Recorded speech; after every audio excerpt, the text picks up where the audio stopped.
Emily rehearsed her words in the mirror, tilting her head slightly as she adjusted her tone to sound just the right amount of gentle yet firm. "Nathan, I just think we've grown apart.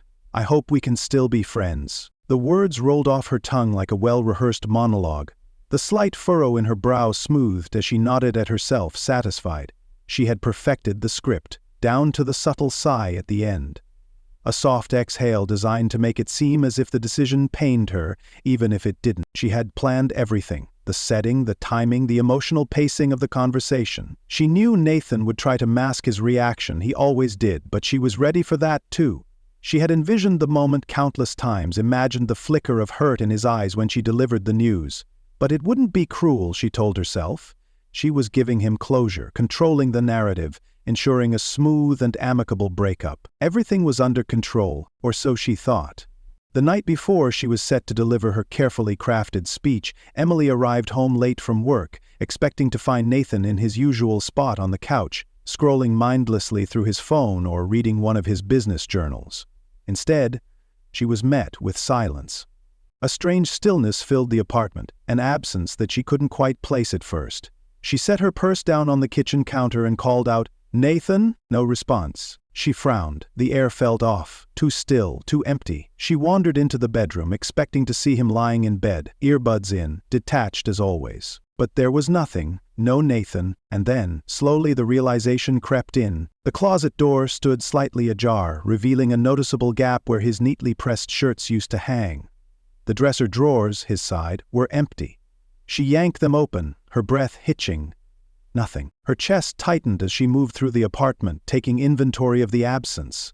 His shoes. Gone. His books. Missing. The toothbrush next to hers in the bathroom. Vanished. She rushed back to the bedroom, flinging open the nightstand drawer. Empty. No note, no text, no explanation. Just absence. Her breath came shallow as she pulled out her phone, fingers moving on instinct. The call rang once, twice. Then, he picked up. "Who's this?" The voice on the other end was calm, indifferent, like she was just another number in his call log. Her mouth opened, but no words came. And in that silence, in the empty space he left behind, Emily felt something new, a sensation she had never anticipated. Powerless. Nathan's silent exit had been a masterpiece of precision. He had timed everything perfectly, ensuring that by the time Emily noticed his absence, it would already be too late. There would be no confrontation, no staged conversation where she could control the narrative, no opportunity for her to dictate how he should feel about the breakup. He had stripped her of the moment she had meticulously crafted, and he had done it without uttering a single word. He had been preparing for weeks. Every evening while Emily was out, either at work or at dinner with friends, he had been slowly removing traces of himself from their shared apartment. He didn't rush, he didn't make it obvious. Instead, he took small things first. A book here, a framed photograph there. Nothing noticeable enough to raise suspicion. Then, as the day drew nearer, he escalated his efforts. Clothes disappeared from the closet in increments. Important documents were neatly packed and relocated to a safe place.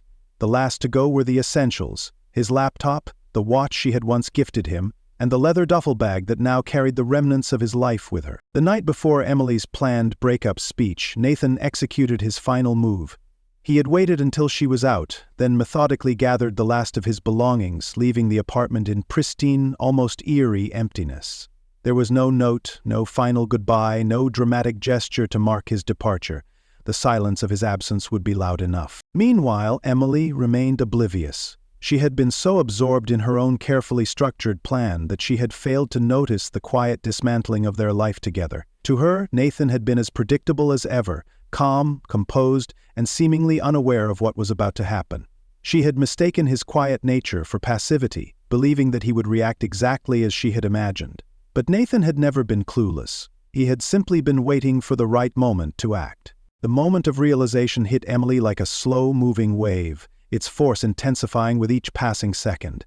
At first, she had assumed Nathan was out, maybe at a bar or taking one of his evening walks. But the absence stretched longer than it should have. The empty dresser, the missing shoes, the untouched kitchen. Each detail chipped away at the illusion she had built. By the time she reached for her phone, desperation had settled in. She called him without thinking, expecting, even demanding an answer. And when he finally picked up, his voice was devoid of anything she could latch onto. Who's this? It wasn't anger, it wasn't sadness. It was worse. It was nothing. Emily felt her breath hitch as the weight of the situation crashed down on her.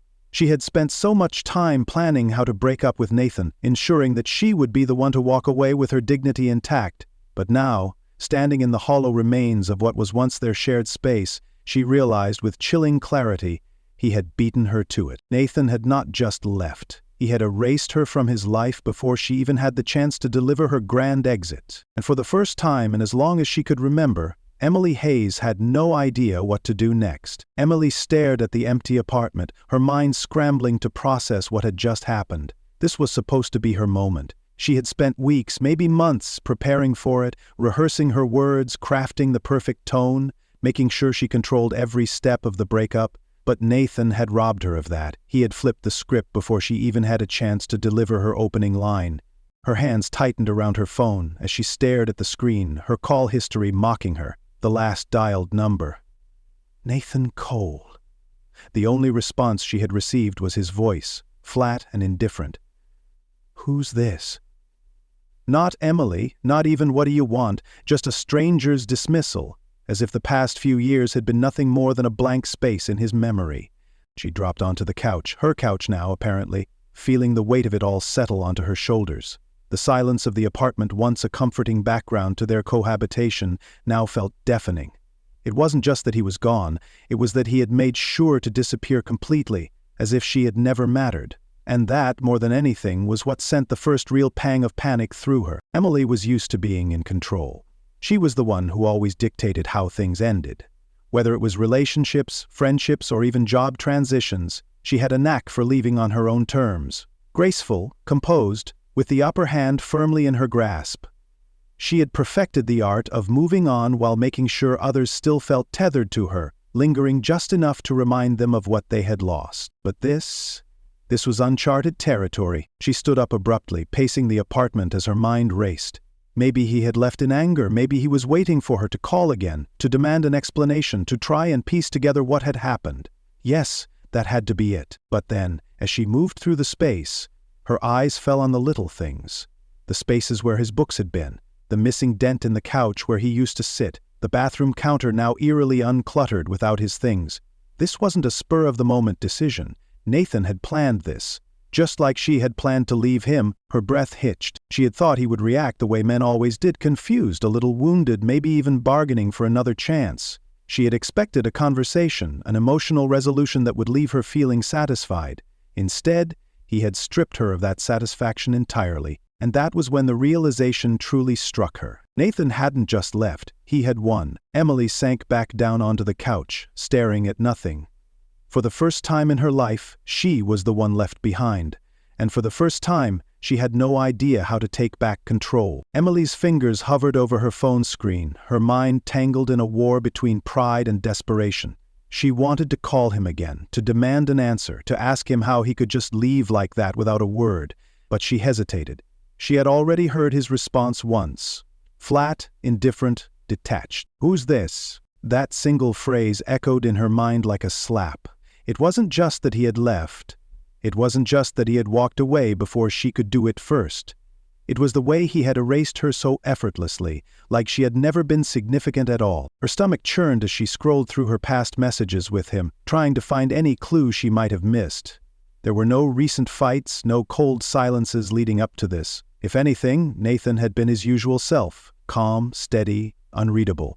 Had he known all along what she was planning? Had he quietly turned the tables on her while she was busy crafting her perfect exit? The thought sent a wave of unease through her. Emily wasn't used to being outplayed. In every past relationship, she had been the one who dictated the ending.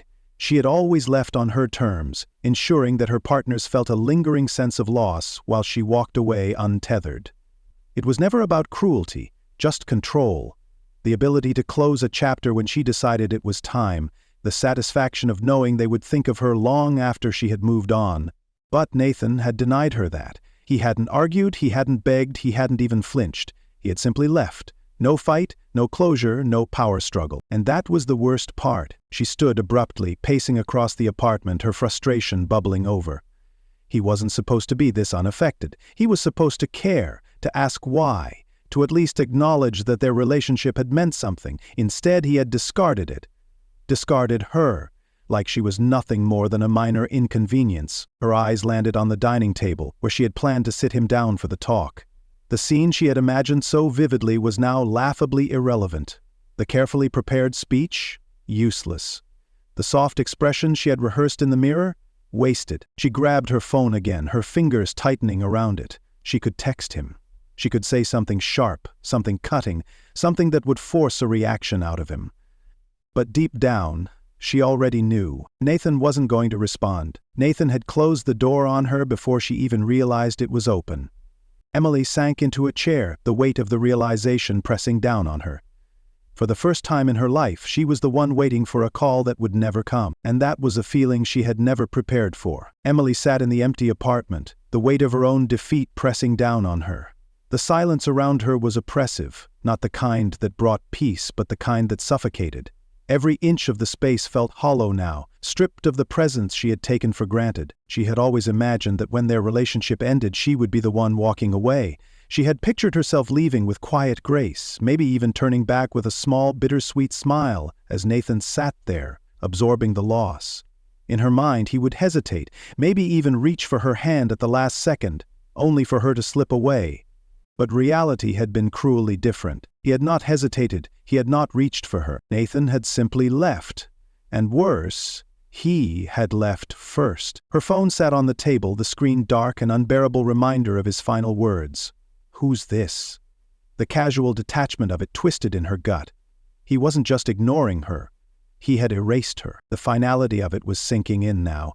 There was no way to undo this, no way to rewrite the story to put herself back in control. She could text him, call him, even drive to wherever he was, but what would that accomplish? Nathan was already gone, not just physically, but mentally, emotionally. He had slipped away before she even knew she was losing him. She stood abruptly, pacing again, trying to shake off the bitter sting of regret. How had she missed it? How had she not seen this coming? Had she been so wrapped up in orchestrating her own perfect exit that she failed to notice he had been pulling away all along? Her mind raced through their last few weeks together, searching for signs she had overlooked. The nights he had stayed up later than usual, scrolling through his phone. The way he had started answering her questions with a little less engagement, a little less interest. The missing pieces of his life that she had assumed were just small shifts in routine. He had been preparing for this. And now, standing in the middle of their apartment, her apartment now, Emily felt something she had never truly experienced before. Powerless. For years, she had been the one who controlled endings, who dictated the terms of closure. She had mastered the art of leaving while still keeping a piece of the other person tied to her. But Nathan had rewritten the script without her even realizing it. He had walked away completely, leaving nothing behind, not even an explanation. Her breath hitched, and for the first time she felt the sting of true rejection. Nathan hadn't just left her. He had taken the one thing she had always believed was hers to control, the last word. And for Emily Hayes, that was the deepest cut of all.